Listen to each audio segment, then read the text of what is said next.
Hello there. Good morning. If you're in the Eastern time zone, it's 12:15 a.m. Welcome to Midnight Ramblings. A little past midnight. My name is Jack Willard, and it's an important day. Now, this is also a test to see if our live will be okay for Saturday night or if we're going to cut out after a few minutes. YouTube was having problems, I believe, Wednesday. Neo said it, and Neo was right. Andy told me about it later. But if there's a problem now, I suspect that we are not lined up with the new router that's in. But you wouldn't be seeing me at all, I don't think, if we weren't. I'm looking for the line. I guess I see the hard line for the router. For a moment, I didn't. So whether people find us in the replay or find us here, I know a few people will find us here for sure. Put on my hat.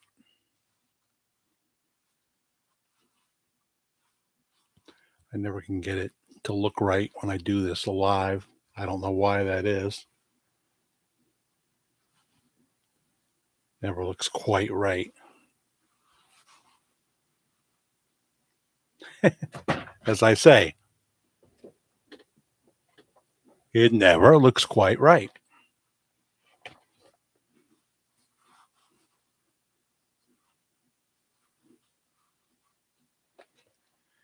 No matter what I do. Neo found us. Of course it's Neo. Hi, Neo. Guess you were right about the YouTube problem. Sorry for doubting you. That's about as good as I'm going to get it. Hey, welcome, welcome, welcome. You're the first in, well, you're part of four, but the other three have not identified themselves. Name of our program today, as I do this program live, 10/18/25, rallies from Democrats against democracy. They would disagree. They would say it's all about democracy. You can never spread hate and misinformation and say you're doing it for the democracy. It doesn't work that way. Faith Lloyd is here as well. Hi, Jack. Hope all is well and all are well. Did you mention Orwell? So it's the 18th, and there'll be big rallies. I heard 2,500 rallies total around the country to try and save democracy. That's what the progressives are peddling. Ah, the progressives. I want to get right to the genius of Senator John Kennedy now, who was on Sean Hannity, and I've never heard him be finer than he was. This hat is driving me crazy. It's just not going to look right. But he's brilliant, and he was never more brilliant than he was on Sean Hannity. Listen closely to what John Kennedy has to say to Sean Hannity.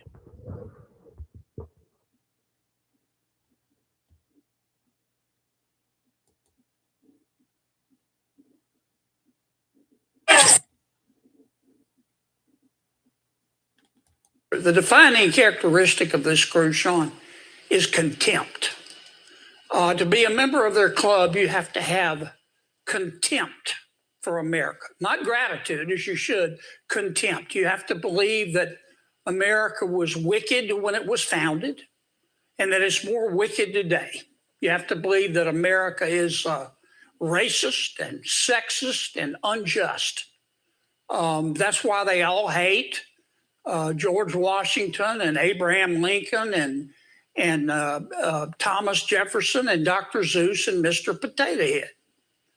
You also have to believe, to be a member of their club, that America is irredeemable. We can't fix it. We've got to burn it down.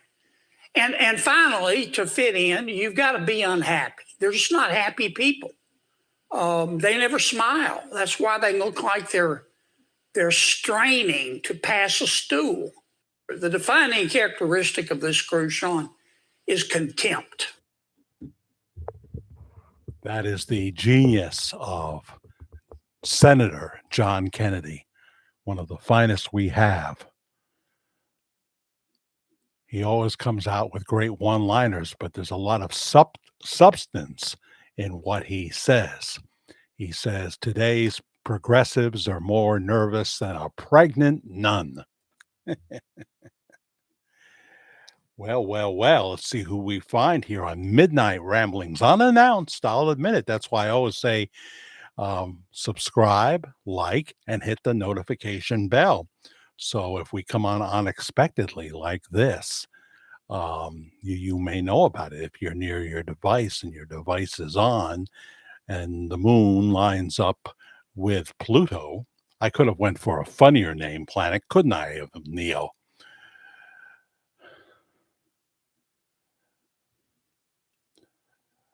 Looks fine, says Neo. I'll leave out the other part. um, and there's 10 watching here on this early Saturday morning, the 10th of the 10th month, the 18th day, Saturday, 2025. Hello, Claudette. Haven't seen you in a while. Good to have you here. I hate those prayer symbols, but nevertheless, I don't know.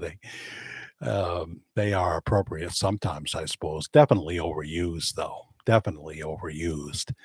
Um, some people pray, and some people really don't. I just worry that those symbols sometimes can be like "Have a nice day," that kind of thing, you know.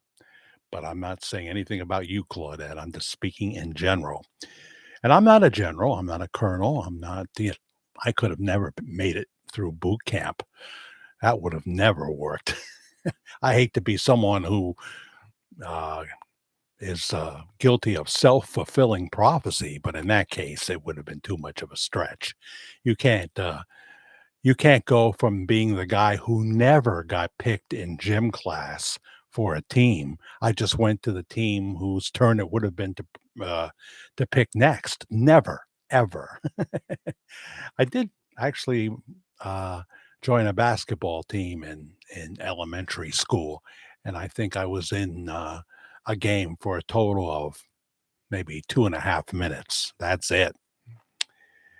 I went back to work, so I've been going to sleep early. Karen's on an earlier sleeping schedule now because she's getting up earlier.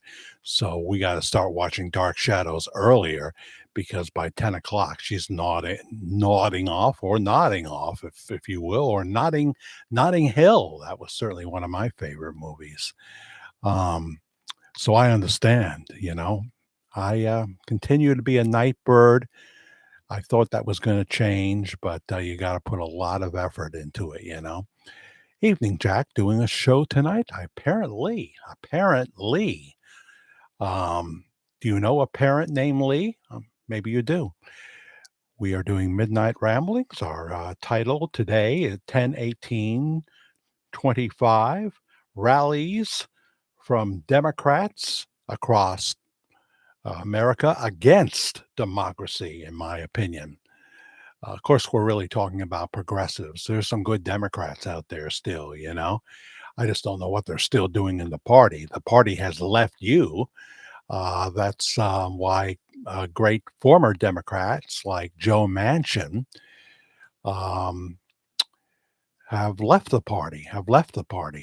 And Bill Maher is independent. He says, I didn't leave the Democratic Party. The Democratic Party left me. So I admire that. Well, thank you, Claudette. It's great to see you too. And Helen McDonald, got to be what in the evening time there now. Good, good evening or good day, good day. Um, so there's 11 watching right now. So let me see here.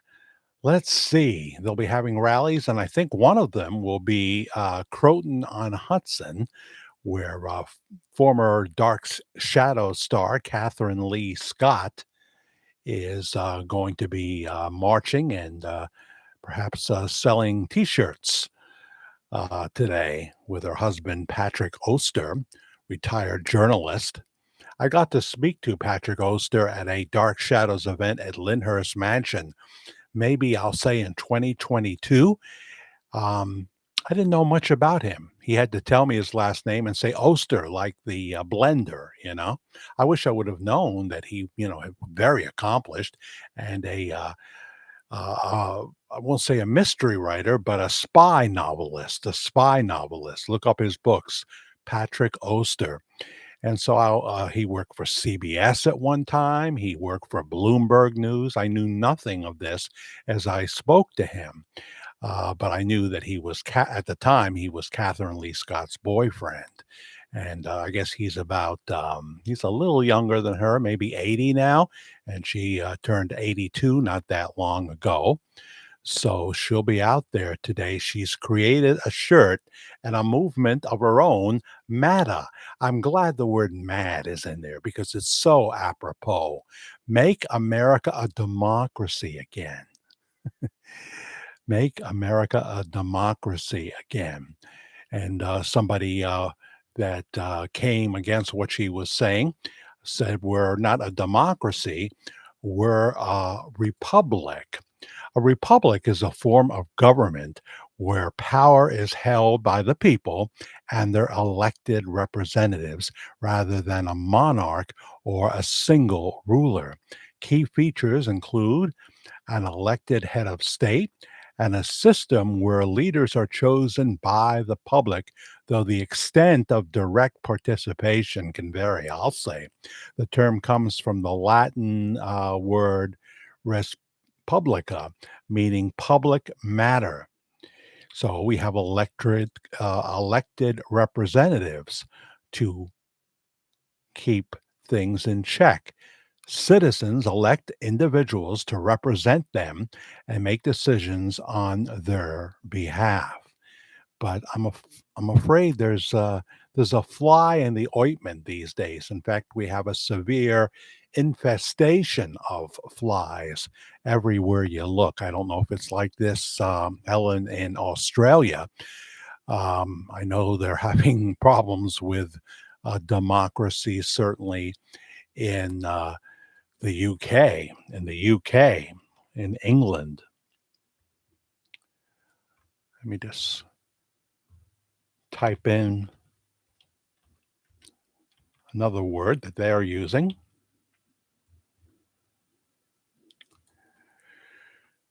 Democracy, a system of government by the whole population or all the eligible members of a state, typically through elected representatives.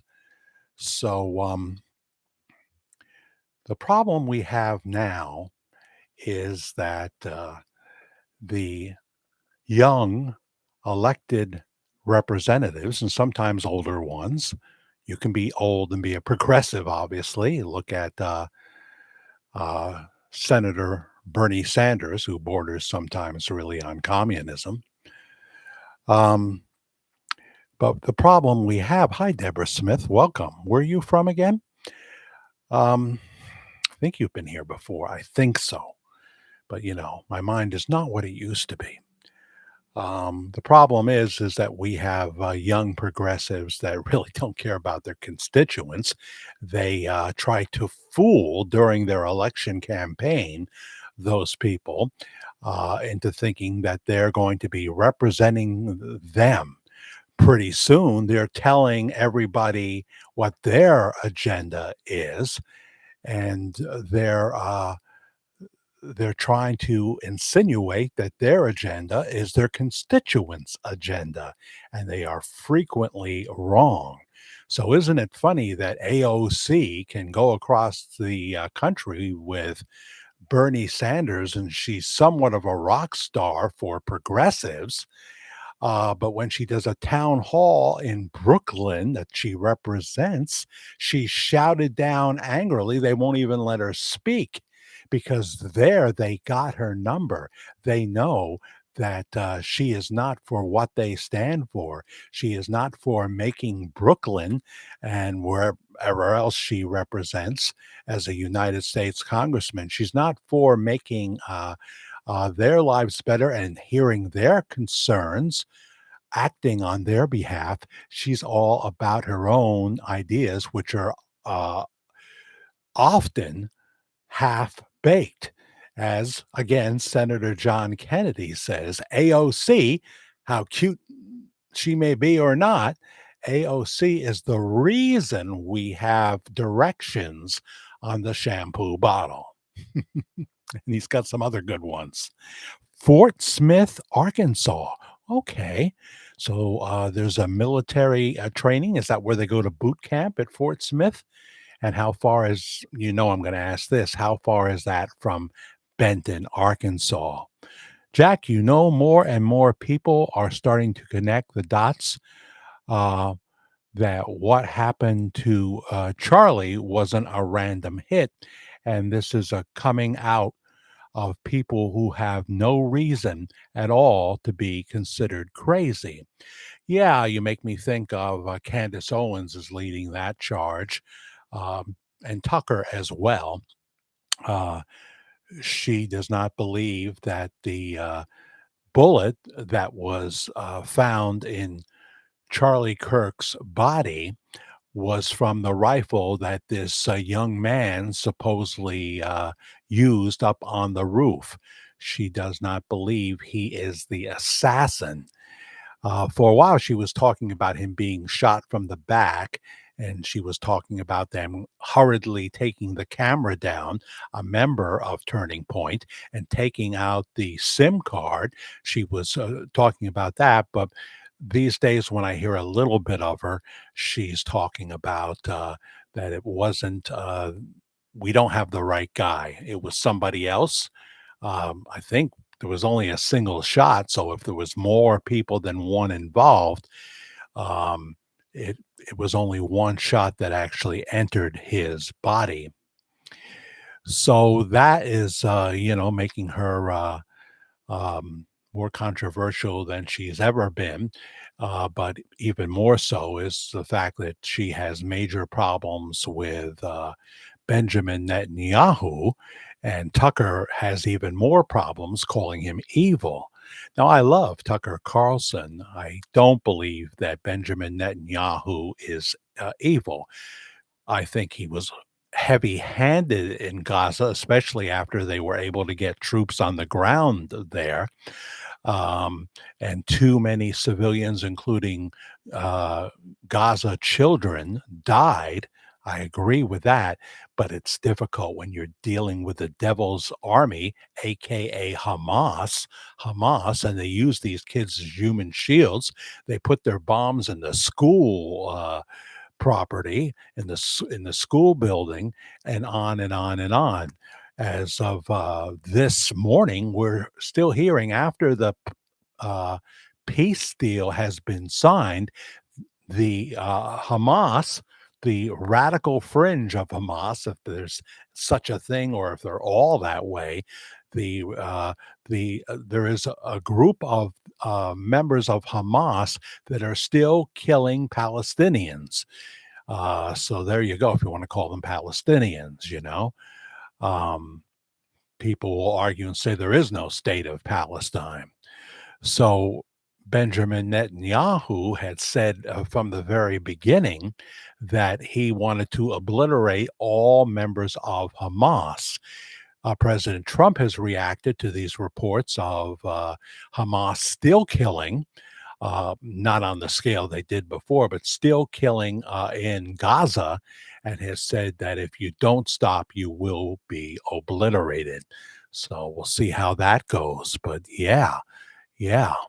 Um, so uh, people like Catherine Lee Scott, who I love with all my heart because she's Maggie Evans, Josette Dupre from Dark Shadows and other characters that she played. I would probably take a bullet from her if I saw someone pulling out a gun. There's something strange. I know that sounds weird that I would think to do that, like I would do for my own kids or for Karen. Um, but there's just a special relationship when you become a friend and a fan of Dark Shadows that some of the cast members become beloved to you and you keep watching the show over and over. Only people that are fans, hardcore fans, understand what I'm talking about. I never thought it didn't happen to me till the pandemic 2020. So we missed all the fan conventions over the years and all the fun that went on. The ones that we've been able to attend after the pandemic have been at Lyndhurst in Tarrytown, New York, with Catherine Lee Scott and a few other members. But so many of the cast members we have never seen. And of course, this was long after Jonathan Frid had died. Let's see. Fort Chaffee is where the old army base was when Elvis was there. That's where he trained, huh? Before he went to Germany. Is that right? And we are about 130 miles from Benton, Arkansas. So you can do it then. Have you been? Have you been? And Fort Chaffee is just down the road from me. If I'm not pronouncing that right, that's how they should pronounce it, spelled like that. I don't know. I don't know. Um, so yeah, the Charlie Kirk thing is on the radar for a number of people, including, of course, Candace and Tucker to some degree. Candace has, been saying some provocative things, and she's got herself, on the hot seat. So we'll see where that goes. Also,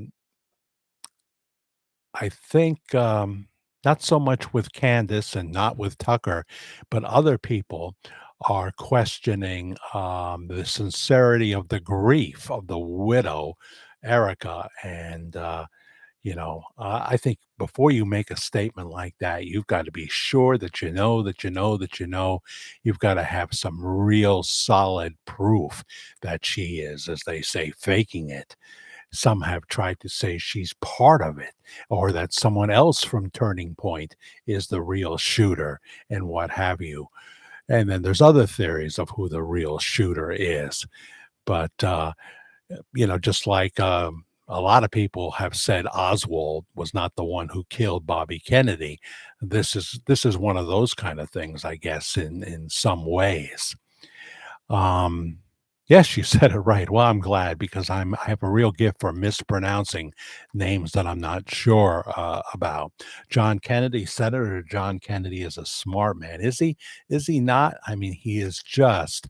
And he also could do stand-up comedy. He's just great.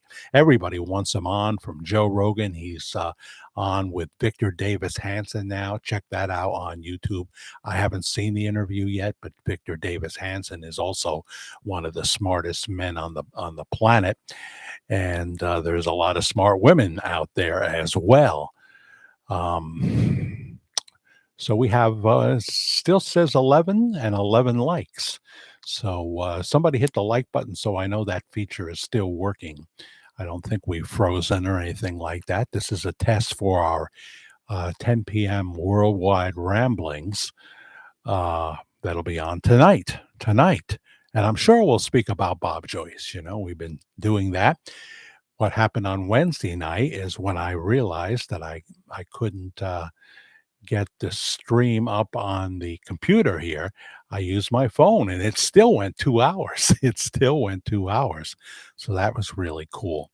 This is one of those shows where there will be more people in the replay than will come on live. 16 watching, please let me know who you are and where you're watching from. This is Midnight Ramblings. We haven't done a Midnight Ramblings in a long time. I like those hours. You are still live and working right now. Very good. I hope that continues. So let's been a busy week in politics, hasn't it? I mean, peace in the Middle East. We may still have to get Hamas out of the way to make that a real peace, you know. But we saw President Trump working hard. Um, they're not going to give him the Nobel Peace Prize, are they? Of course not. They hate him. You know, you're not going to do that because half of your readership would cancel their subscription. There's no way. No way. What am I talking about? I'm talking about Time magazine, and now we're talking about the Nobel Peace Prize. Well, half of the supporters of the Nobel Peace Prize would back away if they made Trump the man of the year, so to speak. If they awarded him the Nobel Peace Prize. Well, even fancy Nancy DeMarco is here. Wow, nice surprise. Twice in a day. Well, it's technically Saturday now, the 18th, the day when there'll be rallies from people that claim to love America, trying to save democracy when it's all a ruse, in my opinion. That's my opinion. It's all a ruse. They don't care anything about democracy. We had 4 years. Look at the things that happened under, and I won't spend too long on the Biden administration. He's gone, and good riddance. Good riddance to him and Jill and the entire cabinet. Blinken and all of them, Mayorkas, just one repulsive member after another. One repulsive member, in my opinion, after another that did not do their job and did not love America.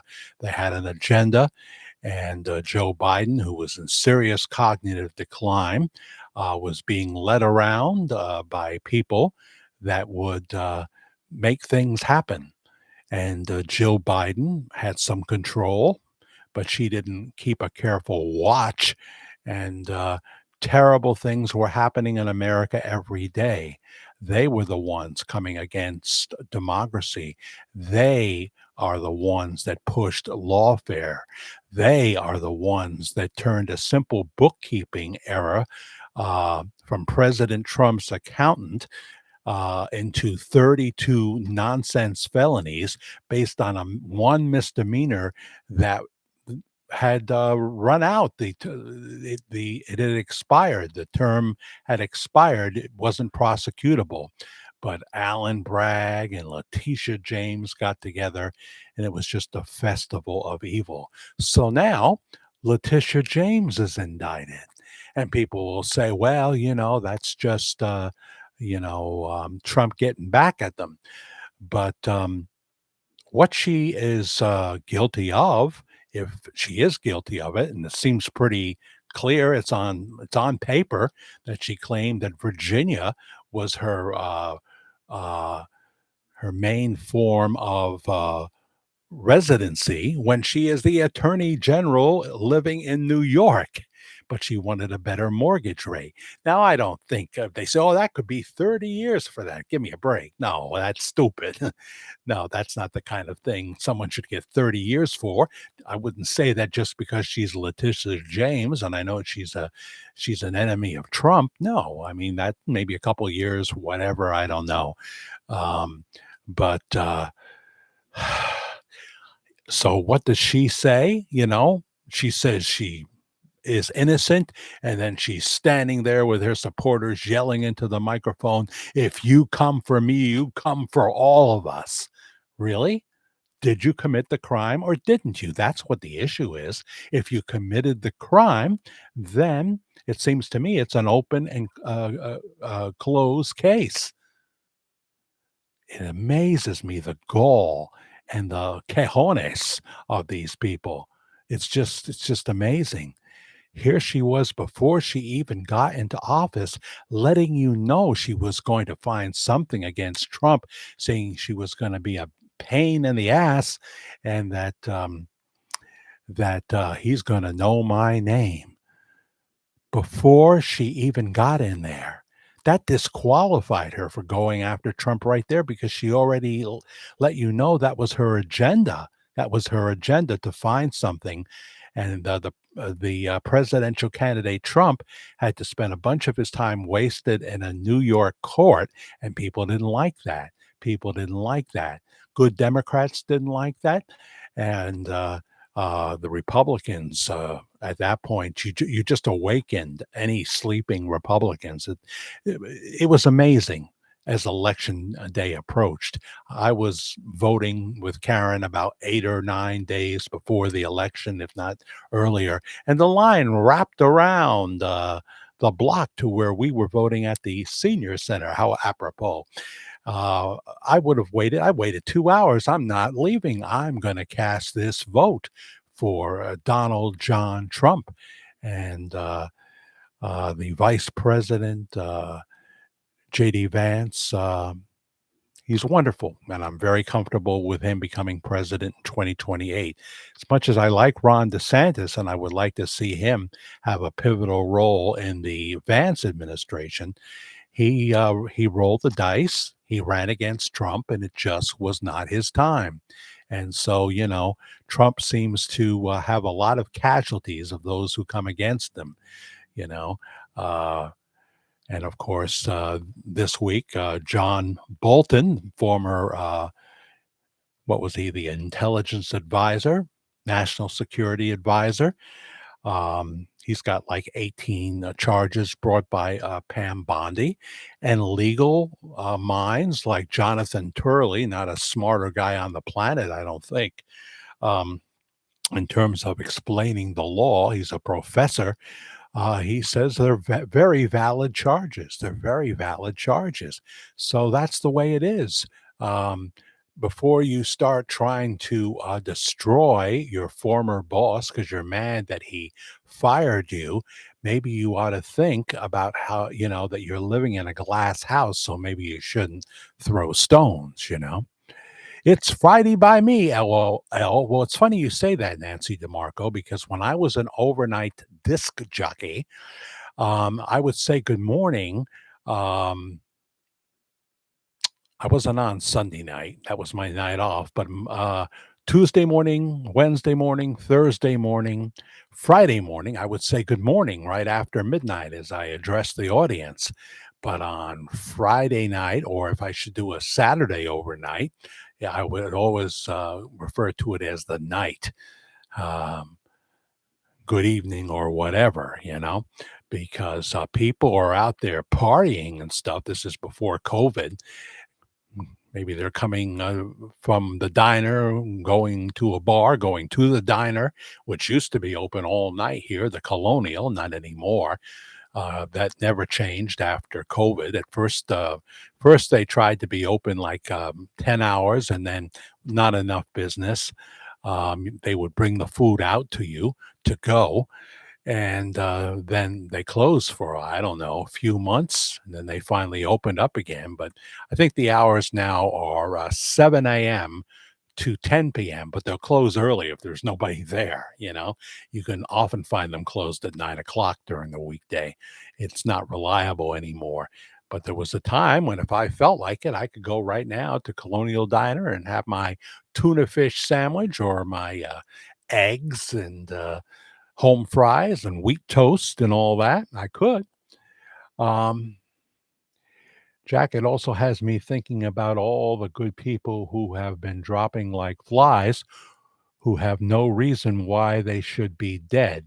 But those are the ones who were speaking out the truth. Give me a few examples, if you want, Jody, of who you're talking about. Nancy says Hillary and Obama are coming up too. Um, um, Obama is, Trump's presidency. Uh, as I say, he leaves a sea of bodies that come against him. All of the legacy media, for example. Although technically, if you're going to say legacy, you got to put Fox in there, and it's not true of Fox, of course. But you think of the anchors on CNN and MSNBC. Oh, they're so far out into, way out into the ionosphere now. They've all, in their quest to destroy Trump, destroyed themselves. Who's watching? The evening programming. I used to love Anderson Cooper. I used to, enjoy him very much. I don't watch him at all anymore. I don't watch him at all. Wolf Blitzer, lost all respect for him. Pamela Brown, I kind of still like John Berman, but he's drank the Kool-Aid too. So there's just a bevy of people. Trump knows how to come right back at a Caitlin Collins, and I think and now he's not taking questions from ABC because they George Stephanopoulos stepped in it again and cut the vice president off in mid sentence and went to commercial. And so Trump said, he's always taking questions, impromptu press conferences. Said, I'm not taking questions from fake news ABC because of what you did to the vice president. And he was sitting right next to him, broad smile on his face. I think really. Certainly, in the case of Stephanopoulos, it would be time to say, we're not giving you any of our people anymore. We don't need you. You're not, you're just going to try to tear down everything a Republican says. And for goodness sake, stay away from The View. Stay away from The View. They were complaining that so many people won't come on. Cheryl Hines, you didn't need The View. And people that go on there. Now they've asked Jesse Waters to come on The View, and he says, "Well, if I have a book, I gotta have something to sell, but I might do it. I might do it." He'd be very good though, but they try to shut him down. And Sunny Hostra, whatever her name is, she's just she's worse than Whoopi sometimes. They're so out to lunch and they try to spin everything, and no matter what they say, there's people in the audience that applaud. I wonder who's in their audience. It just amazes me that no matter uh how ridiculous their statements may be, there's people in the audience that are going to start applauding. Now, if I've missed anything that you wanted me to see, I'll try to find it. MJ Las Vegas or MJ Vegas, how are you? Welcome. Good to have you back. Yes, I wanted to talk about that. Thanks for reminding me. That Santos move by Trump was a shocker for me. Not for me, but I'll tell you why in a minute. Um, I will say this much: I'm 100% for it, and I'll tell you why. Let's see here. And I was 100% against sending selling Tomahawk missiles to uh, uh, uh, the Ukraine. All of a sudden, they have money. Who's giving them the money if we're not giving them the money? Other countries, right? Other countries are giving them the money. Um, but no, we don't want to risk because the Ukrainians could easily hit downtown Moscow, and that could be World War III. It just doesn't make sense. I think it was just Trump bluffing. Of course, yesterday he was saying he had a 2-hour conversation with Putin. Said, "Do you want me to send 2,500 tomahawks to Russia, to the Ukraine, which could end up in Russia?" And he didn't like that idea. You got to remember the kind of negotiator he is. He knows that could cause World War III. They're fast on the draw. Putin doesn't want a nuclear war, but that could lead him to go for it, especially with tactical nukes, maybe into Poland or what have you. But he's got the fastest nukes. Keep that in mind. So there are people that are just like Lindsey Graham, who I like, just want us to blow up, blow up, blow up. But eventually, uh, that can really end things in a hurry. We'll respond, but you know what? You've seen the apocalyptic movies, I'm sure. So let's see here. Now, going down here. That Santos move by Trump was a shocker for me. Well, I saw Santos just before he went to prison. I saw him on Tucker Carlson. He went up there and stayed in Tucker's house, like most of the usually in Maine. Sometimes he's in his Florida home. Like he interviewed, well, he didn't interview, but he had Kevin Spacey on from his Florida home, and he played the character that he played in House of Cards. It was great. I wish he would have done more of an interview with Kevin Spacey. But George Santos detailed what he was guilty of, and it sure wasn't worth 7 years in prison. Um, he used some donor money inappropriately. It wasn't that large of an amount. He bought suits and things like that. Yet he lied a lot. Yes, I understand that. He lied about his record. He lied about where he went to school. Lied, lied, lied. But again, this does not rise to what they gave him. Um, let's face it. There's a Senator Blumenthal that said he served in Vietnam and never did. There are a bunch of liars in the Senate and in the Congress, and they're not in jail. So what they did to poor George Santos is they threw him into solitary confinement. He'd been in there like 3 months, and Trump found out about that. I wouldn't be surprised at all if Tucker called the president and told him everything that was said in the interview if Trump didn't catch it. And Tucker played a hand in getting George Santos out of prison. When he's not, when he doesn't have his back up against the wall, he's actually a pretty articulate, um, easygoing guy. And I don't think he was quite the villain that he was made out to be. It wasn't the kind of money. Um, look at how Kamala Harris spent $1.5 billion. Look what she spent it on. If you want to see massive abuse, I think horrible, horrible.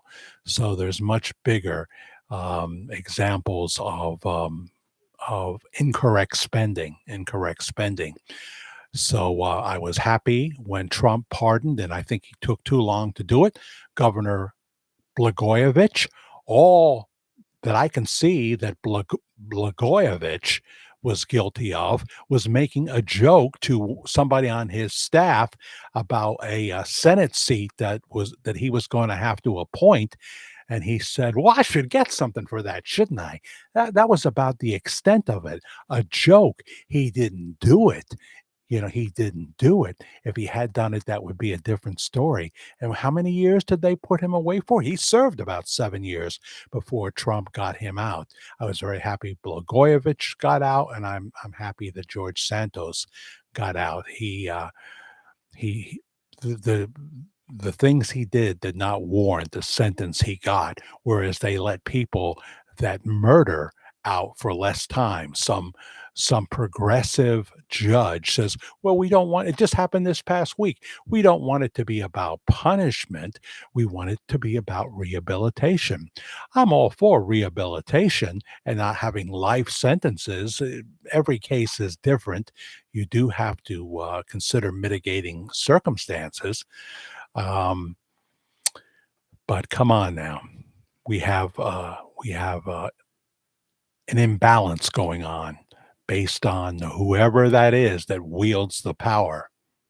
Whoever that is that wields the power. If the judge has any discretion at all, sometimes they don't. So, what do you think, MJ? Um, so I was just instantly delighted because I had seen that Tucker Carlson interview, and I knew that there was some, excuse the term, trumped up charges here, trumped up charges. And everybody was, since he was a Republican, oh, nobody would want to be compassionate towards him. Is he a little off his rocker? I suppose so. Yeah. Yeah. I would say he's a little off his rocker, but not to the extent where he couldn't perform a job and do it well. He never got a chance to, of course. He never got a chance to. It's Jack. It's like saying I once heard of guilty people claim blind innocence, innocent people claim truth. Um, hmm, yeah, okay. What's Nancy saying? Hillary and Obama are coming up too. When you say coming up, what do you mean? Um, Obama's because of the Trump effect is being viewed as less and less effective. You know, he's promoting that spam burger candidate in Virginia. Please, Virginia, please, you've got some really bad people running. Please, Virginia, think about what you're doing. I'm not telling you who to vote for, but look at the issues. Look at the quality of the candidate uh, that the progressives want, and look elsewhere because you know you only get this chance. What I think with the Senate, it's every 6 years. You don't want to blow it. The big surprise, of course, uh, is that John Fetterman turned out to be a pretty competent United States senator. Couldn't put together a sentence very well when he was running, you know, because of the stroke. But he made a nice recovery. And then they discover he's pretty conservative. Oh, I'm sure he's pro abortion and stuff like that. It's on the social issues, you know. I don't know how he feels about a grown man waltzing into your teenager's locker room or your wife's locker room. I haven't heard him speak on that issue, but he seems that close to me to being a moderate Republican, and I wish he would make the switch. I wish he would make the switch. Trish Terry is here. Hi, Jack and friends. Good morning. Welcome to Worldwide Ramblings. We were testing out our stream, and there were things I wanted to talk about here. We won't do 2 hours, you know. We won't do 2 hours. I'm trying to get to sleep earlier. 39 degrees here. It feels warmer. Isn't that funny? I've got my vent closed, so there's no heat in here at all coming up. Whereas the clown, I mean Brad downstairs, you know, is nice and warm. Um, it's just, you know, but he sleeps in the living room with less privacy. So, you know, I can open up the vent, and it's a thing called what do you call it again? The heating system, you know, gravity heat. The heat that's downstairs. The vent is right under my vent, and it comes up somewhat, but you know, you're never going to be warm enough. So I got to have a space here when it gets really chilly. I try to run it as little as possible. I will sometimes, um, I will run it for a little bit, and then when I'm just about ready and I feel I can sleep, I shut it off. And then, of course, I wake up like at 5 in the morning, freezing, and lean over and get that switch again, and probably have to get out of bed at that point anyway, as nature calls. Nature calls. So I know what you mean, Nancy, about the Friday thing. And Helen McDonald says, and she's from Australia, um,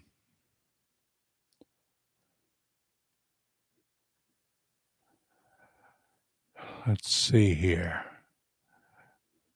I went too far. Voting for government is compulsory here. Really, that's a sign of an authoritarian government. Compuls compulsory here in Ozland, which is not necessarily a good thing. I can understand that. Just like jury duty is mandatory here unless you can get out of it, and many people seem to. As many who know nothing about candidates will go and vote for anyone so as not to receive a fine. Isn't that something? You get fined if you don't go? They don't put you in jail, huh? Nancy talking to Jody says, yes, Jody, don't you wish Jack would go down the rabbit hole like he did with Bob Joyce? His jaw would drop. It'd be a fight, though. It would be a fight to get an audience. You think it would work, and but I would definitely need a full-time remote tech guy. I would need to spend a lot more time doing this, which would mean that you know, less time with Karen, less time to retire. But if it's a good topic, I still would put in the time. But you know, the odds are with other people doing it and doing better tech, that I would end up with 250 views for my efforts, and those people would, you know, they're already established. They've already got a big audience. Um, Look at people like the guy who was a guest at George Magazine Live, John Wells, right? Great voice. He has the ability to get great guests. And still, what he does is for a select audience. Not everybody that listens to him gets it. They talk amongst themselves, which happens here, which is fine with me. Um, I think every creator gets that. And I'm not going to be one of these that sees a conspiracy under every tree. I'm not. That's not my thing because certainly in my retirement years, I know that it's very important that I have a closer walk with Jesus. And that takes a lot of time. That takes a lot of time to do that. And, but obviously at the same point, I don't believe you should get on and just try to talk off the top of your head. You have to prepare. People that do that, and you can just see them trying to they've got an outline of what they're going to talk about, but you can see them as they turn their head this way. You can see them trying to be prolific when they really haven't thought it out at all. They really haven't thought it out at all. So I don't want to do that. I have a better ability to ad lib because I've been doing this for so long. You can't make a broadcaster out of someone who's a plumber. My dad was a New York City plumber. Not trying to beat you, but something happened in the 80s that caused my mind to be blown. Had to do with the Vietnam POWs left behind. Well, you say not trying to beat you. I love you sharing information. When I say your topic's welcome, I really mean it because sometimes we come on here and nobody really has any topics. They're just kind of talking small talk. And again, I'm cool with that. You're here and I'm happy. And if I can interact with what you say, and you know what happens, guys, sometimes we end up talking about our favorite bakery stuff, our favorite food, our favorite movies, and that's fine. Especially on Saturday nights, people like to keep it light, you know.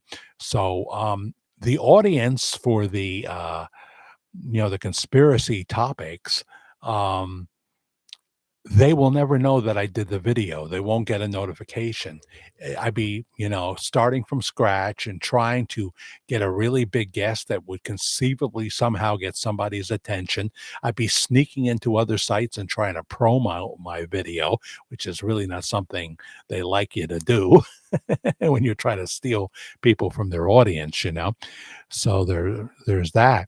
But please tell me more because I'm not exactly sure what you mean. We know that it was absolute tragedy. I can still drive down 17, and as I get to Monroe, New York, on the bridge is the POW sign, and I see it elsewhere. But I would have to say by now the POWs from the Vietnam War are not with us anymore. It's 2025, It's 2025. What a horrible thing, horrible thing. Some of these hostages that Hamas held, I think they were chained to a cell or a cage or something most of the time. It's just horrific. The fact that they look as good as they do is amazing. It's absolutely amazing. So I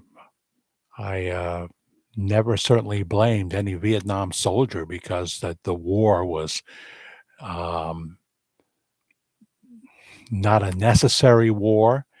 Many people think that we got our signals crossed. That the person who kind of got things going and put the bug in the ear of the president to go into Vietnam got it all wrong, that it was friendly fire that started this, accidental friendly fire. I remember that story, but I don't remember the details. Jackie Organ, Australia, of course, talking to Helen McDonald. We have 24 watching. Please say who you are and where you're from. 14 likes so far. Hit the like button and the notification bell and the thanks button if you can do that too. I'd appreciate that for any amount. I certainly did hear about Ace Frehley, Neo. I uh, I didn't realize he'd been out of Kiss since 1982. I didn't realize that. Let me have a sip of my water. And he's had some success in his solo efforts. Not with hit records, not pop songs, but he's had some success with his album sales because back then in the 80s, you could actually sell your album, without somebody stealing it or just buying, Spotify or YouTube Music or Amazon, for which they get a few cents every time someone hits the song, on these platforms. Okay, the comment was for Jody. Okay, I'll forget the whole thing. I'll stay out of it. Um, so yeah, I didn't know much about Ace Frehley. I certainly love playing the songs. I associate him with "I Was Made for Loving You," which is one of my favorite Kiss songs, even more than "Rock and Roll All Night." And I don't know if he got a cut. Did he get a cut of how much did they sell the catalog for? $350 million, was it? I think $350 million. Now I know Gene Simmons got a big cut of that, and I know Paul Stanley got a big cut of that. I don't know what Ace would have got, but it wasn't that long ago that they sold right after the final tour. They were seeking to sell their catalog. And so I don't know what Ace Frehley or his family get out of that. I don't know. Peter Criss, he passed away, did he? I don't know if Peter Criss is still here. The other drummer that they had for a while was from the Hudson Valley and up in Dutchess County, maybe Dutchess County. Um, his mom had a booth at the flea market selling all her son's memorabilia along with other Kiss stuff and other things. But she had signed stuff and everything. He must have signed a bunch of stuff before he passed away. He had cancer, something like that. And his funeral was right here in this city. What the heck is his name? The drummer of Kiss that died years after Peter Criss was the drummer. I can't think of it right away. But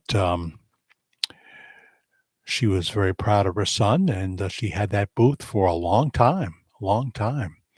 So here, when they had the funeral, it was right at St. Joseph's Church, where I was just a few weeks ago and went to school at St. Joseph's School next door. And Gene Simmons came to Middletown and went to that funeral. I didn't hear about that till later. They kind of kept it quiet, They kept it quiet that it was going to happen and happen at St. Joseph's. But can you imagine? Gene Simmons walked into St. Joseph's Church and the roof did not collapse.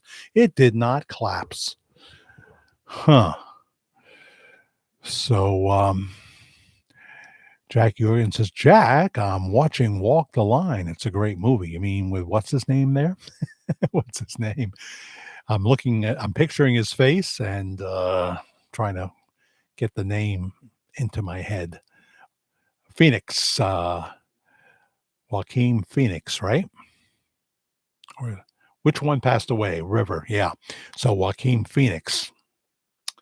He did a couple of strange interviews too, just like Billy Bob Thornton did with this poor radio guy. Oh boy, you know, to hear Billy Bob Thornton tell it now, he was just, he was just annoyed that that they had set the ground rules. That yes, he would talk about his movie career, but he wanted to talk about the band because he's in a band and their music, and the guys were with him, and the guy was willing to do that, but he made the mistake of telling Billy Bob Thornton early on that he loved his movies and what have you. And at that point, it's like Billy Bob Thornton, who's an incredible actor, you want to tell him what you think of his work because he is one of the best. It was like he this darkness came on him, and the guy was trying to do everything he could to back away and change course. And Billy was cursing and just looked at him, and you could see the band members were horrified. And I don't know that Billy Bob Thornton to this day realizes what a a-hole he was in that interview.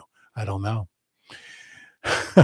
I would have just ended it quickly and said, "Mr. Thornton, I'm very sorry. It's obvious, though, we can't recover from this. Um, I would love to have done this, but you're not gonna let it happen, and we can't do this kind of radio. We can't do this kind of radio. But thank you for coming." And hope that he didn't lunge at you as soon as you turn the mic off. I don't know. Huh. Nancy Pelosi continues to demonstrate she is one of the nastiest women on the planet. You know, she didn't want the National Guard. She refused it. Bowser, the mayor, refused it. They all refused it.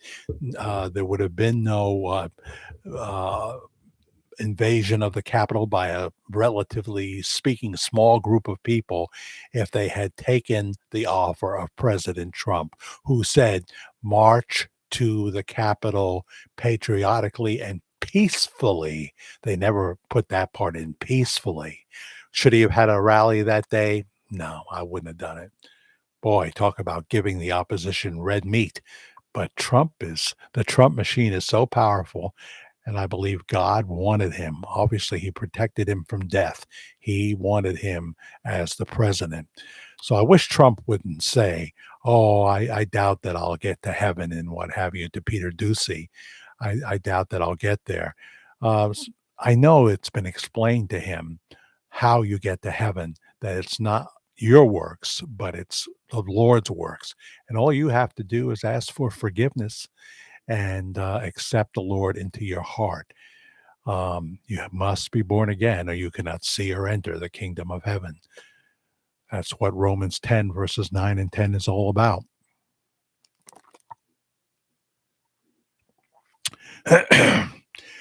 Yeah, October 16th. So I was sad to hear that, but I can't say that I wasn't a Kiss album cut person. Never saw them in person. Um, Loved Family Jewels with Gene Simmons. Loved him. Loved the show. Paul Stanley seems like a good chap. He's a good interview. And so you know, I was very surprised when Gene Simmons took a lie detector test on Family Jewels. The question was, "Have you ever cheated on your wife, Shannon Tweed, from the Love Boat?" She looks nothing like she looked on the Love Boat, right? I do have the name right? She was on the Love Boat, right? uh, and you know, they asked him a bunch of questions before that. The person giving the lie detector test, and when he answered that question, he said no, and the machine seemed to indicate that he was telling the truth. So all of the hundreds or thousands that he slept with before, and you can't tell me they were all 18. I don't believe that. That all happened prior to him marrying Shannon Tweed and then having children with her. So that was interesting. I was totally shocked.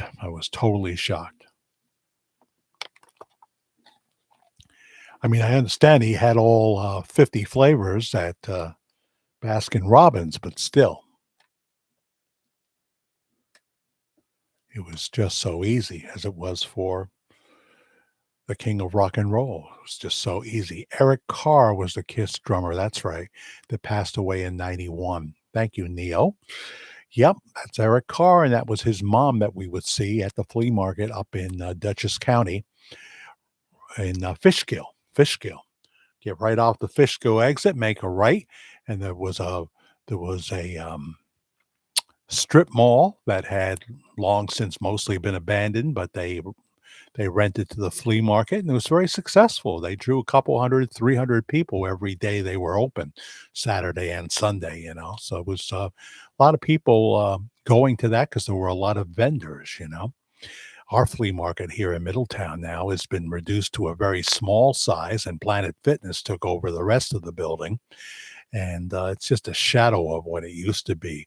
Made me think of that song, "The Shadow of Your Smile." I gotta keep it quiet because Brad is sleeping at about 1:20 in the morning here almost. Almost. He's probably got a gig or he'll go see somebody. His brother has gigs and he'll go and watch them or whatever. He's always gone on Saturday afternoons and sometimes Saturday nights and Sundays as well. And then he works because he has to, no pension, gigs under the table. That's what happens to musicians. They end up with Social Security that's near the minimum, near the minimum. Jack, Joaquin Phoenix does a great job on playing Johnny Cash. I know, I've seen the movie. You're absolutely right, Jackie. Fantastic. I love it when, what song was it? We got married in a fever, hotter than a pepper sprout. Were they singing that one where he suddenly just stopped singing and was just strumming the guitar? And she says, "Well, what's her name?" One of my faves, who plays June Carter Cash. She said, "Well, come on, Johnny." He says, "I can't do it because I feel like I'm singing a lie here. I've asked you to be my wife, and you won't do it.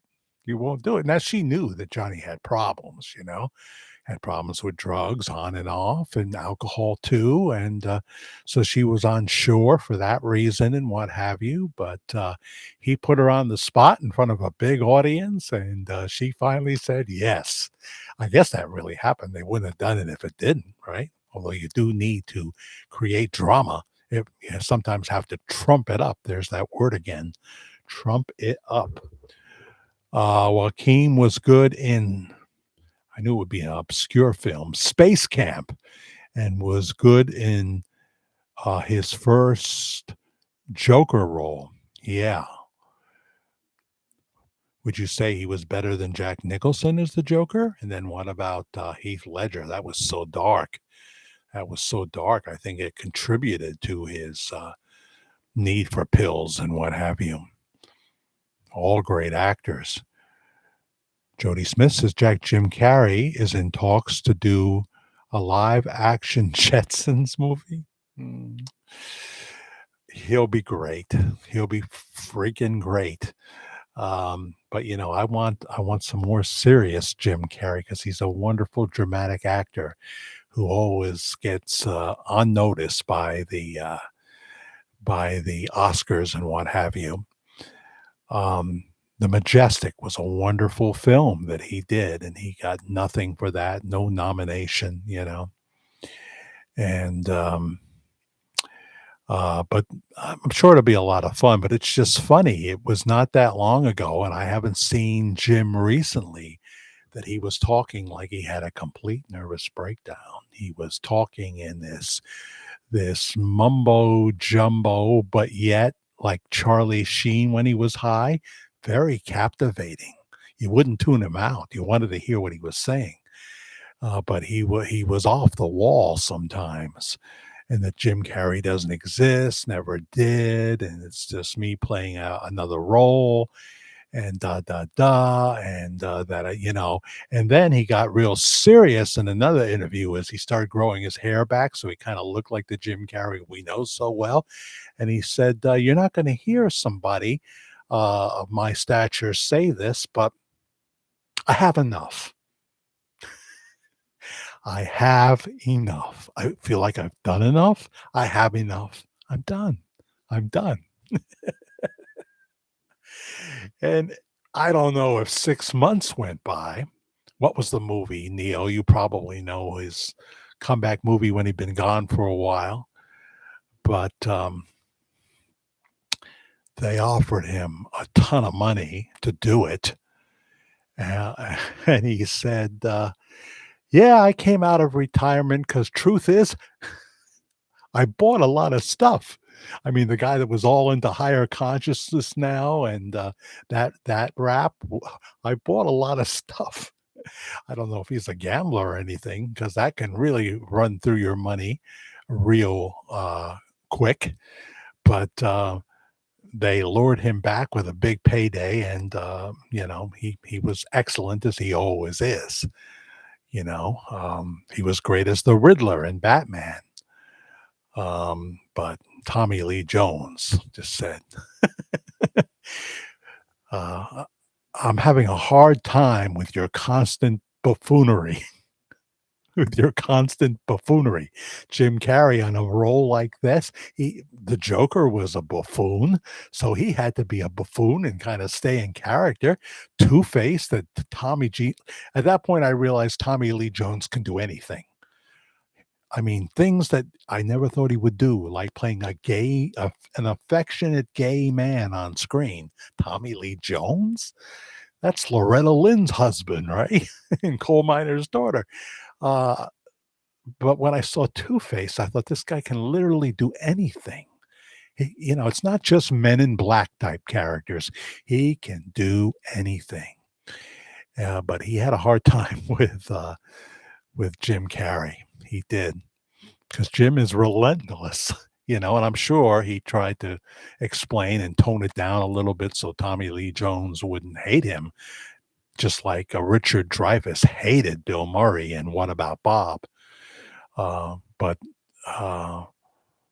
he called Bill Murray a bully, and that it wasn't pleasant, but he learned how to use his hatred for Bill Murray to work for him in the character of the psychiatrist. And of course, when you see What About Bob, Richard Dreyfuss gives an Academy Award-winning performance, and so does Bill Murray. But they're never going to give it to Bill Murray. But didn't he get one for the serious movie that he did? I hate when this happens. I've got it right on the tip of my tongue too. Um, Lost in Translation. I don't even have to look for it. A great serious Bill Murray movie. Didn't he get at least a Golden Globe or something for that? I think he did. I think he did. He certainly deserved it because he is a great actor, Bill Murray. And but they don't give it for comedy. But the thing is that to give him nothing, I think this is true, to give him nothing for a movie that everybody has seen like 5 times or more, Groundhog Day, to give him nothing for that didn't seem right to me. It did not seem right to me. Jack, there's also a Neil Diamond documentary movie coming this November. Who will be playing Neil Diamond? So, has anybody here seen Jeremy Allen White as Bruce Springsteen yet? Have you seen it? I haven't seen it yet.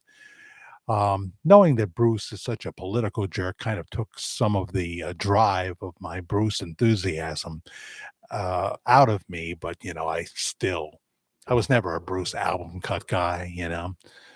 The River, title songs like that didn't mean much to me, to be honest with you.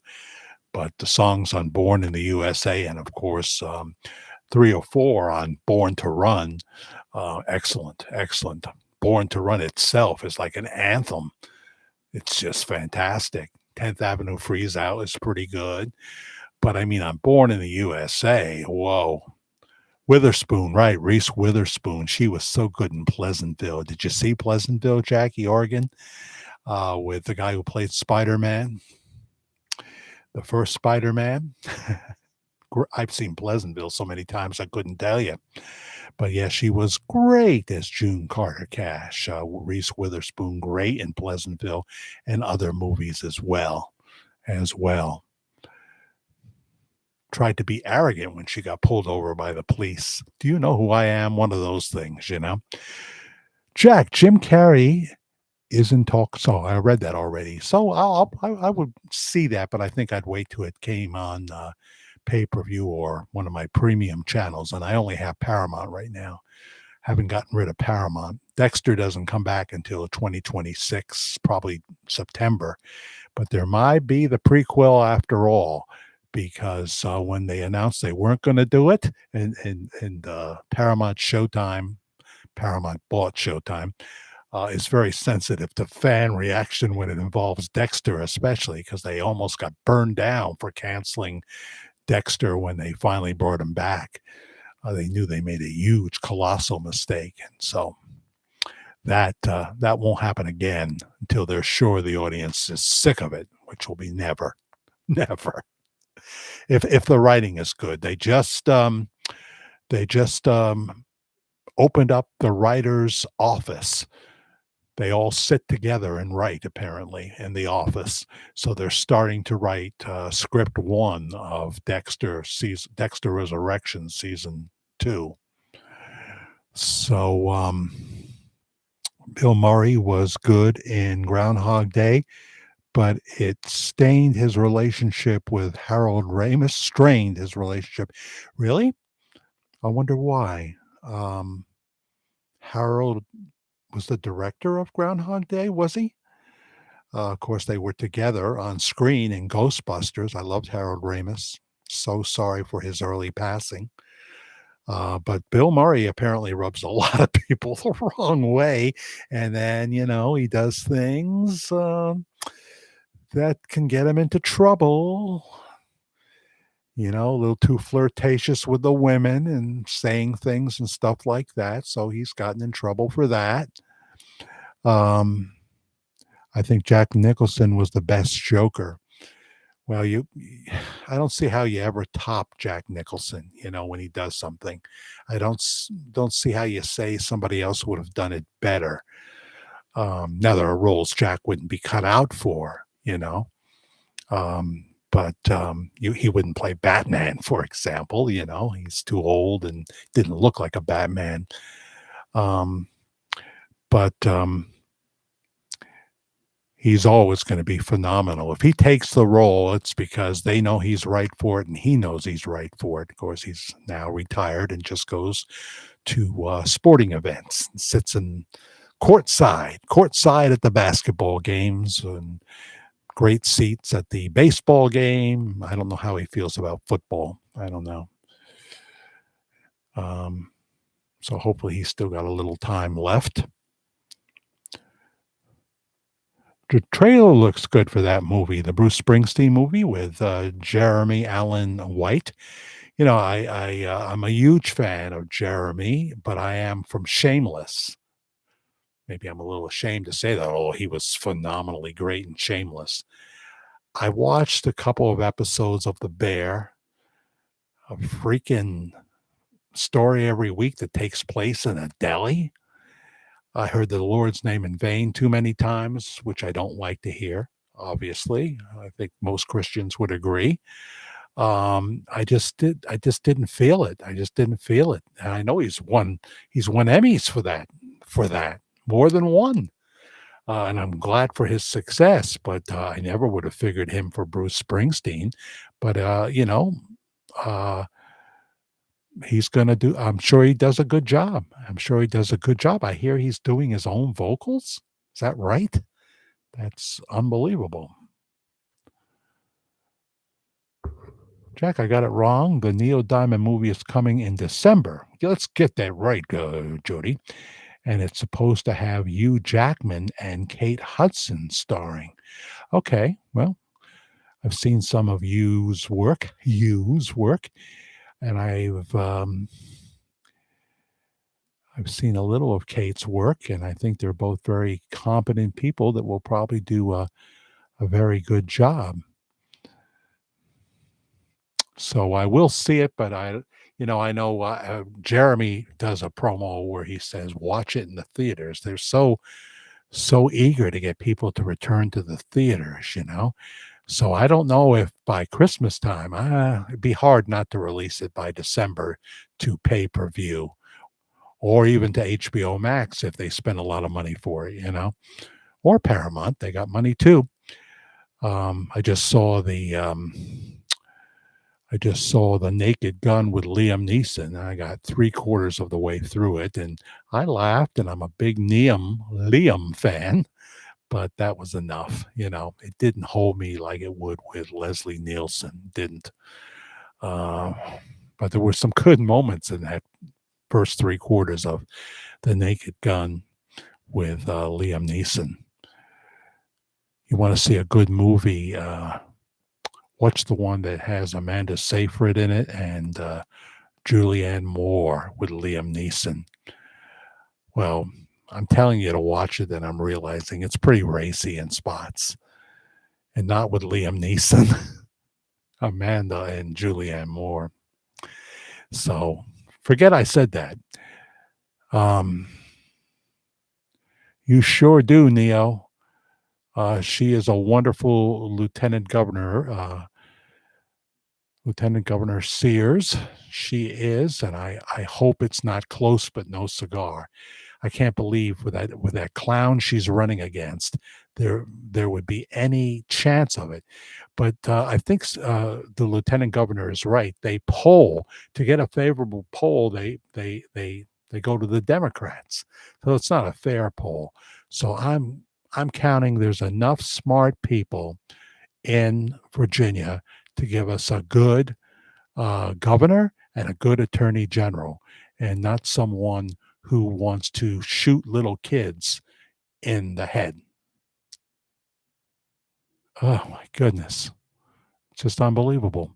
And you know, if you look at the text, the guy who he was saying this to, I guess it was a guy, was stunned and tried to attempt to get him to take it all back, but he wouldn't. He wouldn't.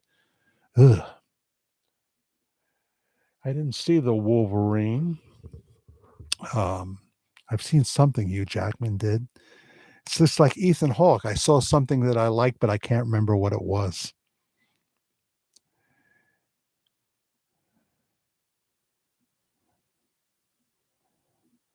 Are you saying Leonardo was with Kate?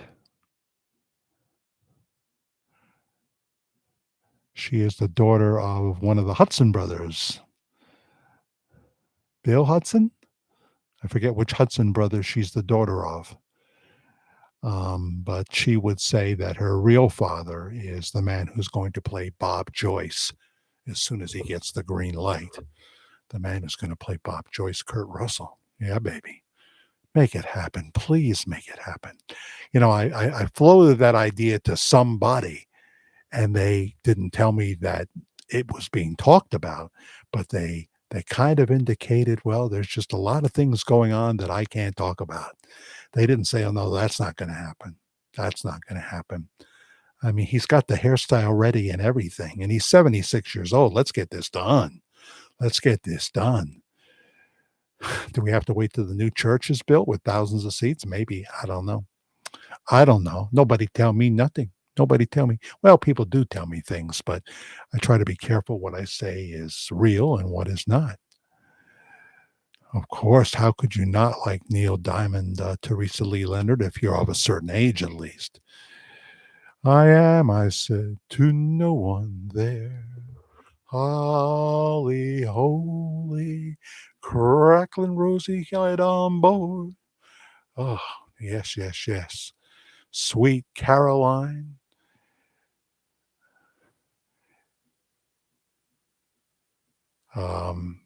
I thank the Lord for the nighttime. Bevy of incredible songs, Mr. Neil Diamond. I could have been an extra in The Jazz Singer, Neil Diamond. I could have seen him at the Pantages Theater. I would have been part of the audience, you know, part of the audience as an extra for the Jazz Singer movie. But I just couldn't. I was doing security work, and I had already been an extra in Blinded by the Light with Christy McNichol. And I couldn't keep going to the company and saying, can I have another 3 days? I was too new.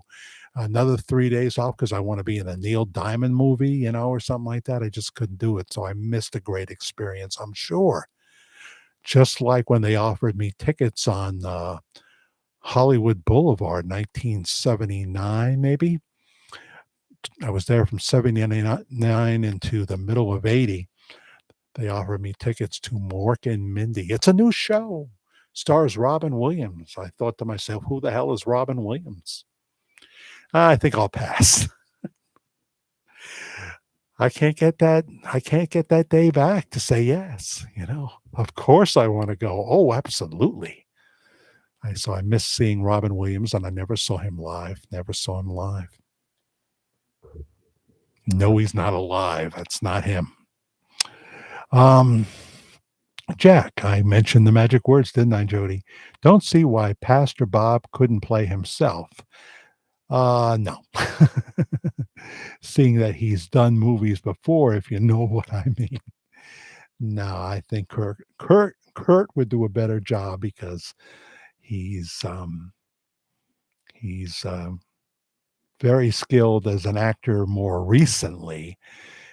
Elvis just never got a real chance to shine because he kept getting crappy movies, with a few exceptions, I guess, right? There were a few moments where he did very well because he had material to work with. But just um,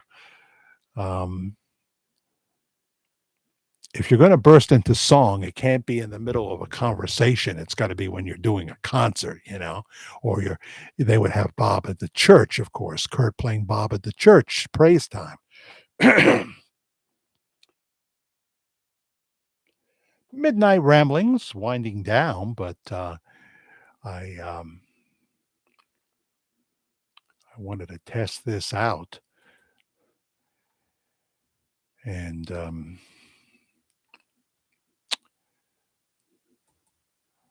but we will be back Saturday night. So yeah, I'm not going to be showing up in Croton on Hudson to see Kathleen Lee Scott.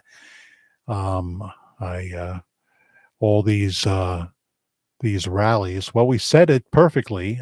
But we let Senator Kennedy. If you missed the very beginning of this show, he tells you what he identifies what a progressive is, and the qualities that you must have to be one. So there'll be people all over America having these rallies, and there'll be hate fests, not love fests. And if MAGA does show up, that could lead to problems. That could lead to problems, because MAGA doesn't want to see their flag burned and all the antics that they do. Um, we have a terrible divide in this country right now. We have a terrible divide. And I'm just so grateful that the progressives are so obviously repugnant in so many cases. I mean, Joaquin Jeffries is not a leader. We all know that. And Jasmine Crockett, for the first time, I heard her say the word constituents.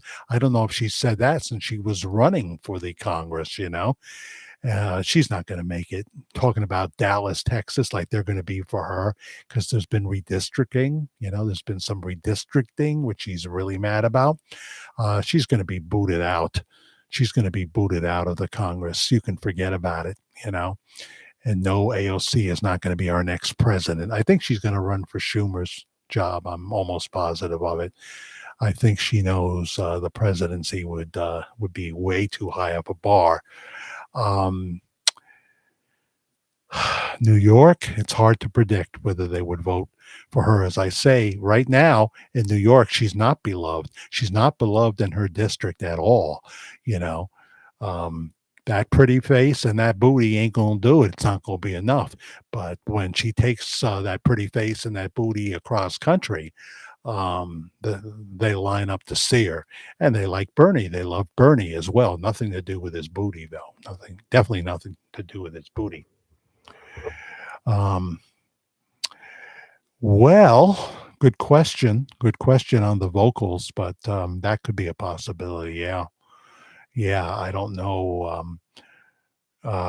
Kurt can sure do a good Elvis talking voice, but I don't know how he would be today singing the Bob Joyce voice.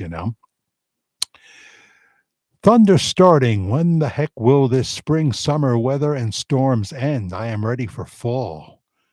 Oh, Nancy, I didn't realize it was that radically different where you live. We got winter coming on, and we would love to have spring, summer, and all the thunder and lightning, and the alien spaceships that are out there, and the drones and everything else. They're out there. Yeah. I just didn't spend enough time out there tonight, although I caught a glimpse of one. So Larry King, Don King, and MLK were popular. Well, yeah. um, I enjoyed all three. Martin Luther King, was well, he had a love for Christ. Was not a perfect man, and we knew that. Look who comes in here. Vinny, no matter what time I come on, comes in late. Yeah, quarter to 2 in the morning. It's midnight ramblings, which means, well, we didn't quite begin Vinny at midnight. We began at um, 12:15, but we're going to be back tonight at 10 p.m. But you're going to be working. I know you're going to be working. I don't know what time is best for you because I don't know if your hours vary. Popping on to pop off today. Are we twice? Well, we popped on at 12:15 a.m. my time, which would be 9:15 your time, right? Jack, why is the rum always gone? Well, I would love to have more pina coladas than I actually do, Vinny, but with cardiomyopathy, I'm not supposed to have that much. And if I want a good, if I want a good margarita, frozen strawberry, ooh, I always tell them just put like half the rum you would usually put in because I don't want to meet the boys in blue. I don't want to meet the boys in blue. I don't want to crack up the car. That's for sure. My hours always change. I kind of do my own thing. Well, you're intriguing me even more. Unfortunately, tornadoes come with our storms, though. Yeah, that is certainly an issue. We don't tend to get tornadoes. There have been. There was one here in I think it was up in Dutchess County.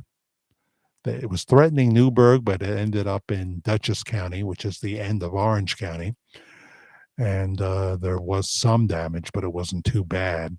But it gave us a lot of wind. It was pretty windy here, and I slept through most of it. And I woke up and the windows were rattling, and I said to myself, "Wow, it's another windy, rainy day." Jack Sparrow. Love Johnny Depp. Sure, he was great as Jack Sparrow. Is he doing? He was doing one more. Did that come out already? Did that come out already? After the trial, he was going to play Jack Sparrow again after he destroyed the career of Miss Heard. She moved to a whole other country. Is she in Australia? Where is she? No, somewhere far away, doing something completely different. There was no acting career left after that trial for her, you know. And it's not like his behavior was very good during that time they were together either. He had drug problem and what have you. So I understand you don't want a tornado. Jimmy Buffett knows all about margaritas. Well, he did. He'll just take you to Margaritaville. Well, there is a place called now. What about these Jimmy Buffett properties? Vinny in Las Vegas, is there still a Jimmy Buffett family-owned place there? Was that where Margaritaville was? It was a big to-do in Las Vegas that Jimmy Buffett opened before he passed away, right? Ben Kingsley seeing the Good Kings. Maybe I don't know what that word is, Neil. I have no idea. Yeah, well, he was playing Keith Richards, so how can you lose? I mean, Keith Richards is so likable. The best interviews that Keith Richards does are with Howard Stern, I would say. Howard really knows how to bring them out. He does have that talent, whether he's talking to Mick Jagger, whether he's talking to Paul McCartney, Ringo, whoever he's talking to, he knows how to bring them out. He does a lot less of the sleazy interviews now.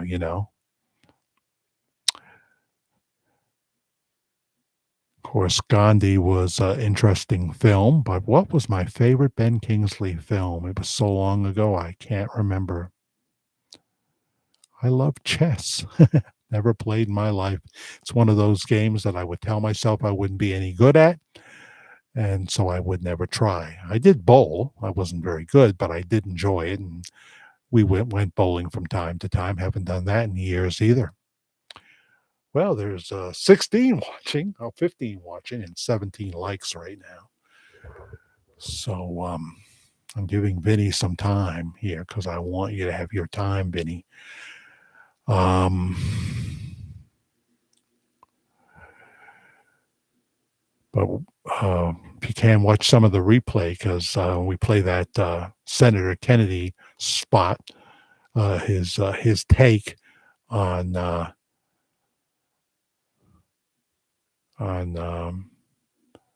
what it means to be a progressive. You back that up.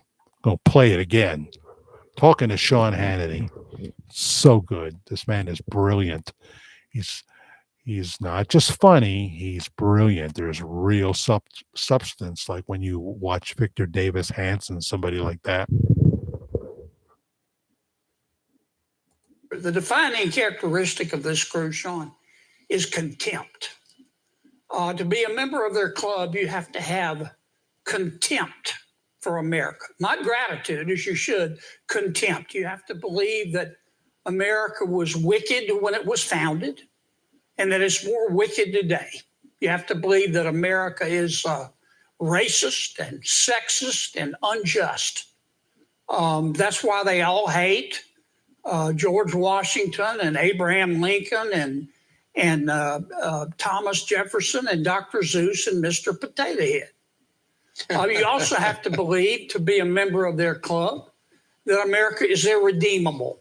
We can't fix it. We've got to burn it down. And finally, to fit in, you've got to be unhappy. They're just not happy people. They never smile. That's why they look like they're straining to pass a stool. The defining characteristic of this crew, Sean, is contempt. He absolutely nailed what a progressive is right there. Absolutely. Do I mean some progressives? I mean all progressives. I've never seen one that didn't fit that category. So the Democrats, there's still some good Democrats out there, but they are not who are going to be showing up today at these rallies all over the country. I'm sure, Vinny, they'll have one there in Las Vegas. I would assume so. Fighting for democracy. They are the they are the enemy of democracy. They tried to do everything they could to not let the people vote for President Trump. But God apparently had other plans. And no matter what they tried, even trying to kill him, God wasn't having it. And the nonsense 32 felonies that were totally conjured up, in my opinion, that didn't work either. That didn't work either. Adam Sandler. What about Adam Sandler? I just saw some clips of him. I've loved a number of Adam Sandler movies. I guess my favorite is 50 First Dates. And that's why I say, after being a big fan of 50 First Dates, and of course, what's his name is so good in that movie? The comedian, what's his name? But I say, even though Drew Barrymore is a political nitwit, in my opinion, who was praising Stacey Abrams on her show, I love Drew too much to stop loving her now. I've loved her forever, and although I didn't watch her as early as Firestarter, it came after that, but I've loved Drew Barrymore through too many movies, and so I'll remain a Drew Barrymore fan. Real surprise there. I'll give you a hint, Jack. I am in the casino business. Really? I was sure it was a car wash. I was sure of it. Yeah, well, that's not surprising, Vinny. That's not surprising. I won't ask leading questions, though. Yes, of course, E.T., sure, terrific in that. Absolutely. Wonderful, wonderful movie. Saw that more than once, but Adam Sandler, certainly one of our richest actors, like Tom Hanks, I think I'll stay away from Tom Hanks movies since he detests MAGA so much. I don't want to support his projects. If you would have told me all this time you loathe people like me, I would have known not to go to your movies. But since I don't feel that since I don't feel repulsed at the idea of shaking a black person's hand, I guess I feel that you unfairly labeled MAGA, that was a bridge too far. We can laugh at ourselves. We laughed at Stephen Colbert when he played the conservative character on Comedy Central. He didn't turn into a mean SOB until he got the CBS show. They can't get rid of that clown or Jimmy Kimmel fast enough, in my humble opinion. I just don't understand ABC and CBS that would give a platform every night to these people that continuously bring in low ratings and turn 88 million plus people growing all the time off. I don't understand why you would do that. As Jay Leno says, you keep it even, Steven. Why would you want to alienate more than half of the country? Hmm. I remember Fergie when she was on Kids Incorporated with Martika and Mario Lopez. Now, why hasn't Mario Lopez become a bigger actor star? I mean, he's so good looking and everything. Why didn't he become? Well, when you think about it, John Stamos never reached his full potential as an actor either, except on a big sitcom. He never had a big movie, did he? Mr. Stamos or Mr. Mario Lopez. Of course, John Stamos is the bigger name there. I understand that. And I'd love to go see the Beach Boys if he were playing drums.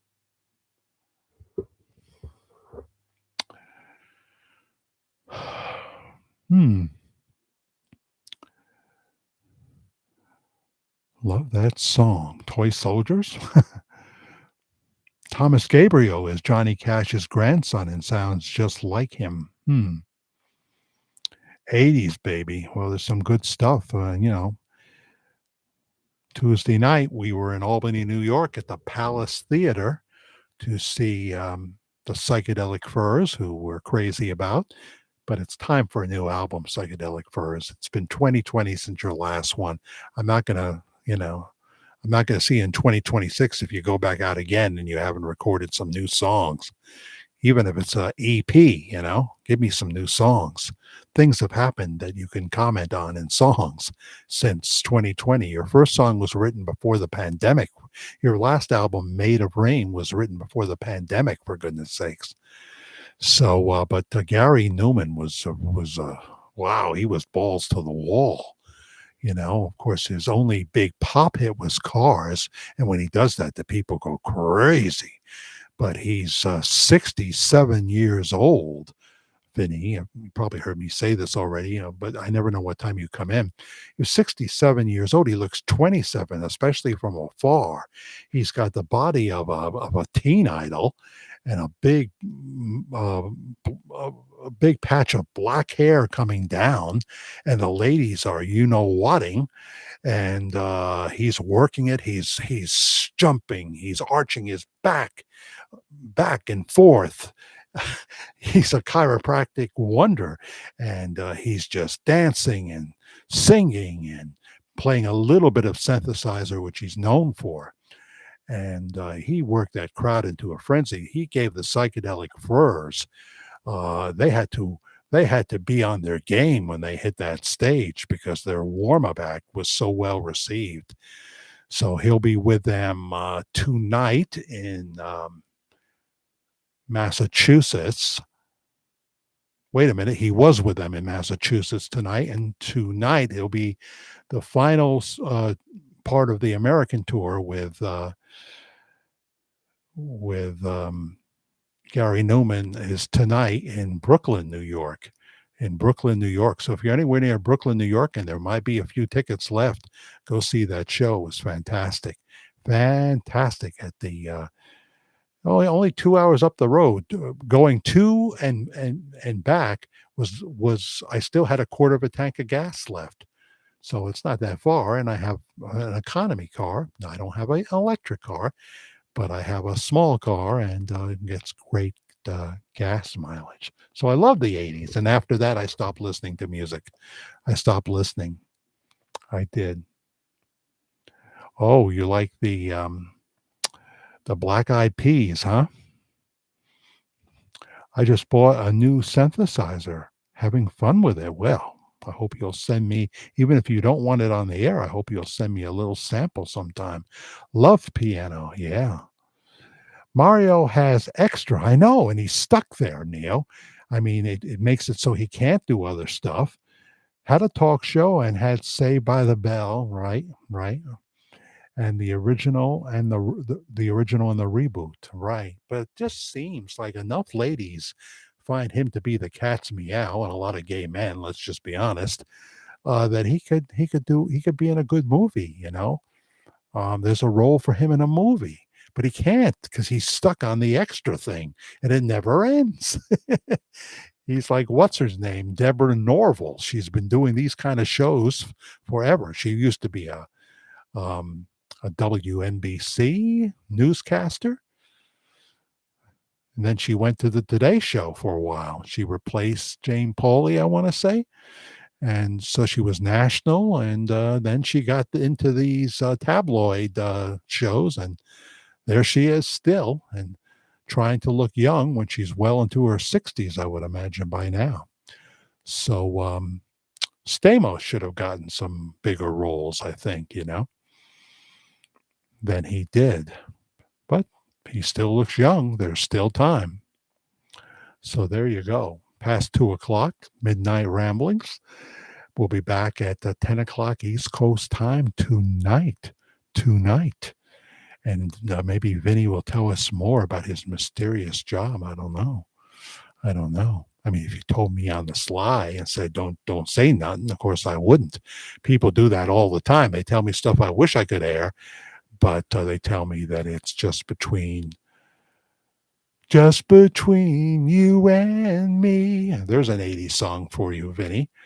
What's my favorite 80s song? Boy, the Bowie stuff was great, of course. But I like the Greg Kihn Band. I Lost on Jeopardy, or the Breakup Song by the Greg Kihn Band. One of my favorite songs from, if I had a keyboard, Vinny, can you play this on the keyboard? Do, do, do, do, do, do, do, do, do, do, do, do, do, do. I could hear Steppin' Out by Joe Jackson every day for the rest of my life and never get tired of hearing it. One of the great songs of the 80s. And I haven't even begun to scratch the surface on the Huey Lewis and the News category, Elton was starting to fade, although he has some great 80s songs. And I can't explain. There's something about the way you look tonight makes me. What makes me? I don't know. Great song. And of course, the song from The Lion King, great song. And others from Sir Elton and Billy's 80s songs that go on and on. Great music. I like some of the punk stuff I did. The Whip It type songs, I like that. I like some of it very much. And boy, can Mario dance. And boy, can Mario dance. See, I've never seen that. I don't want to be looking at his tushy and then have fear about my sexuality. Oh, dear. So there was another show we wanted to see, and now it's totally overpriced because everybody bought the cheap seats to this show. It's also at the Palace Theater in Albany. It's December 4th, and it's Steve Martin and Martin Short. And so there's plenty of seats available for that show, but they're all $208 plus. $208 plus. The cheap seats, the balcony, the ones way in the back and what have you. And there's no bad seats at this theater. All sold out. So it's past. I cannot spend over $400 for tickets. We don't have that kind of budget anymore. Um, Not with what I'm paying one of my wives, because it was in the divorce papers. So that's the story, and I'm sticking to it. You did that song? Can you feel the love tonight? Da da da da da. Yeah, let me see. Oh.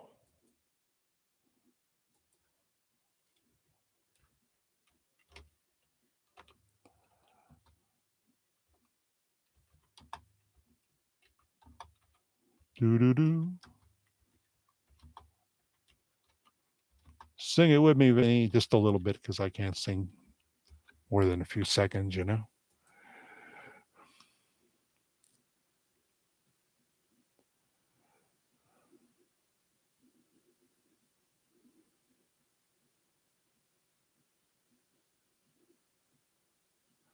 think I got the wrong song. I'm looking at another song. Unless this is the one you mean. Who doesn't tell me who. Oh, okay. Here we go. Here's the one I want. I don't know what that was. There's another song, Can You Feel the Love? And can you feel the love? Is it where we are? It's enough for this wide-eyed wanderer that we got this far. And can you feel the love tonight? I better stop. That's copyrighted, and you can use a little, but you can't use much. Don't want to.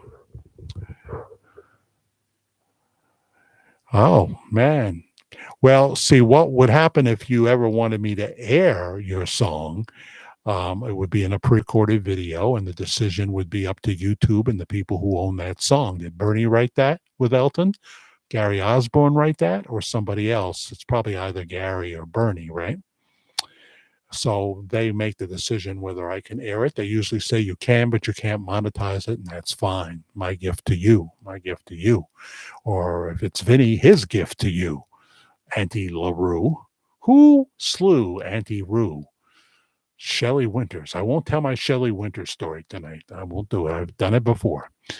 So there you go. Worldwide ramblings for this early Saturday morning. I meant to say midnight ramblings. Thank you, everybody. We'll be back at 10 o'clock tonight. 10 o'clock tonight, East Coast time, for Worldwide Ramblings. He's actually sent me the song. Unbelievable. Will I get to see what you look like finally? I'll listen to it. We'd have to do it in a pre-recorded video. Andy would have to come up here and load it. And then it's all up to YouTube as to whether we can air it. The problem is the way I can get shot down with that is YouTube thinks it's okay, and then the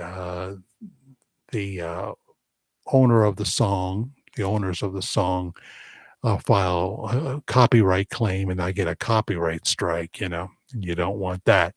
So it's always a little risky. But has nothing to do with whiskey. But I'm going to listen to that, Vinny. Watch that, I should say, too. So there you go. Thank you for watching Midnight Ramblings. The first one of these we've done in a long time, coming up on 10 after 2. We'll see you tonight at 10 p.m. East Coast time. That would be 7 p.m. your time, Vinny, for Worldwide Ramblings. Good night, everybody.